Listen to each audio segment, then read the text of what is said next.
The world is changing at a pace we've never seen before. While some countries thrive, others are spiraling toward disaster at an alarming rate. Now think about this. What happens when a nation's economy collapses overnight? When a stable government becomes riddled with corruption? When basic necessities like food, fuel, and medicine become luxuries? In this video, we're diving deep into the 10 fastest collapsing countries in the world right now. We'll uncover the hidden factors, shocking statistics, and untold stories driving these nations to the brink of collapse. Stay with us, because by the end, you'll understand why these crises don't just affect these countries, but the entire world. Lebanon's story is heartbreaking. Just a few decades ago, it was called the Switzerland of the Middle East. Now it's a nation on the verge of total collapse. Look, the numbers are staggering. Since 2019, the Lebanese pound has lost over 95% of its value. Inflation is soaring past 200%, and over 80% of the population is now living below the poverty line. Imagine this. Doctors and engineers are earning wages so low that they can't afford basic groceries. Now think about this. How did a nation that was once a hub for finance and tourism fall so far? The answer lies in decades of corruption, politics, and mismanagement. For years, Lebanon's leaders borrowed money recklessly, creating a debt bubble that eventually burst. The tipping point came in 2020 with the Beirut port explosion, one of the largest non-nuclear blasts in history. It killed hundreds, displaced thousands, and destroyed vital infrastructure. To this day, many Lebanese citizens are still living without basic electricity and running water. So where does Lebanon go from here? Without significant reform and international aid, this country risks becoming a failed state. But here's the question. Can its leaders finally put aside their differences and work for the people, or is it too late? Now let's talk about Venezuela. Once the crown jewel of South America, Venezuela is now a symbol of economic collapse.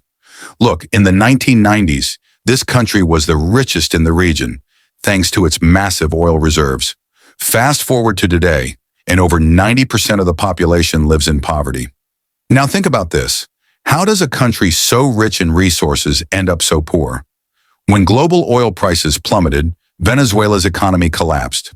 But instead of diversifying, the government doubled down, nationalizing industries and spending recklessly. Hyperinflation followed. At its peak, prices were doubling every few days. Imagine earning millions of bolivars but not being able to afford a loaf of bread. Families were forced to flee. Over 7 million Venezuelans have left their homes, creating one of the largest migration crises in modern history. Now here's the twist. Venezuela still holds the largest oil reserves in the world. So why can't they turn things around? The answer lies in political corruption and sanctions. Now let's shift our focus to Sri Lanka, a nation that was once a tropical paradise, but is now a symbol of economic failure. Look, the signs of collapse were there for years. The Sri Lankan rupee lost over 80% of its value in just 2 years. Inflation has soared above 50%, making everyday items unaffordable for millions. Now think about this. What happens when a government spends more than it earns for decades? Debt piles up, and in Sri Lanka's case, they borrowed heavily from international lenders in China, building flashy infrastructure projects that didn't generate enough income to pay back the loans. The result? The government defaulted on its debt for the first time in history. This triggered a chain reaction, fuel shortages, food scarcity, and skyrocketing prices. The people had enough. They took to the streets, stormed the presidential palace, and demanded change. But here's the big question. Can Sri Lanka recover? With international aid trickling in, there's a glimmer of hope. But unless the nation reforms its economic policies, the cycle of debt and despair will continue. Let's talk about Afghanistan, a country that has faced decades of conflict but is now in a state of total collapse. Look, when the Taliban regained control in 2021, international aid, which made up 75% of the country's budget, was cut off. Now think about this.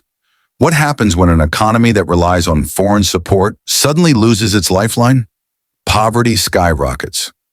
Over 90% of Afghanistan's population now lives below the poverty line, and millions face starvation. The country's banking system has crumbled, inflation is out of control, and basic services like healthcare and education are nearly non-existent. The Taliban's strict policies have only made things worse, driving away international investors and aid organizations. Here's the harsh reality. Unless Afghanistan finds a way to stabilize, it risks becoming a permanent humanitarian disaster. Yemen, a country that's been devastated by one of the world's worst humanitarian crises. The ongoing civil war, which began in 2014, has left over 80% of the population in need of humanitarian aid. Look, Yemen's economy is in ruins. The currency has collapsed and food prices have skyrocketed, leaving millions on the brink of famine. To make matters worse, the war has destroyed critical infrastructure, including hospitals, schools, and water supplies. The world has largely turned a blind eye to Yemen's suffering. But here's the truth. Without immediate international intervention, this nation could become a permanent war zone. Zimbabwe, a nation trapped in an endless cycle of economic crises. Look, Zimbabwe's history of hyperinflation is infamous. At its peak in 2008, inflation soared to an unimaginable 89.7 sextillion%. Yes, you heard that right, sextillion. Now think about this. A loaf of bread costing billions of Zimbabwe dollars. The government abandoned its currency and adopted the US dollar, but even that hasn't solved its problems. Today, inflation is back, exceeding 100%, and the country is once again printing its own unstable currency. The root causes? Decades of mismanagement, corruption, and controversial land reform policies that destroyed the once thriving agricultural sector. People are fleeing to neighboring countries like South Africa in search of work, and Zimbabwe's economy shows little sign of stabilizing. Myanmar, a country that seemed to be on the path to democracy but has now plunged into chaos. Look, in 2021, a military coup overthrew the democratically elected government, sparking nationwide protests and brutal crackdowns. Now think about this. The military controls nearly every aspect of the economy, and international sanctions have crippled Myanmar's ability to trade. Inflation has surged, the currency has devalued sharply, and millions are now living in poverty. The humanitarian crisis is devastating. Over 1.5 million people have been displaced, and ethnic minorities face constant persecution. Myanmar's future looks bleak unless there's a return to democratic governance and economic stability. Syria, a country that has been devastated by over a decade of civil war. Look, since the conflict began in 2011, over 500,000 people have died, and more than 13 million have been displaced. Now think about this. What happens to a nation when its infrastructure is obliterated, its economy collapses, and its people are forced to flee? Syria's currency, the Syrian pound, has lost almost all of its value. Inflation has soared, and basic necessities like food and fuel are unaffordable for most citizens. The ongoing war, international sanctions, and a lack of resources make recovery seem almost impossible. For the millions of Syrians living in refugee camps, hope is in short supply.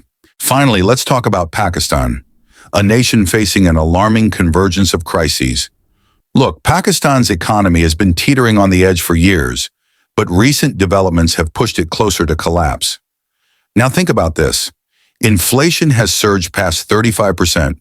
The Pakistani rupee is at an all-time low, and the country is struggling to pay its external debt. Frequent power outages, skyrocketing food prices, and unemployment have left millions in despair. Adding to the chaos are political upheavals.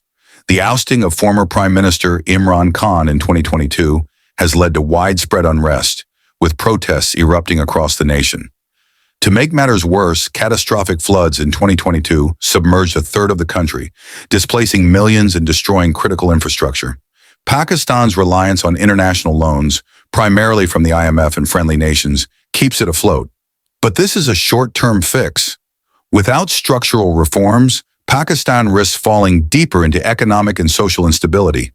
The question is, can it weather the storm and rebuild, or is it heading for a complete breakdown?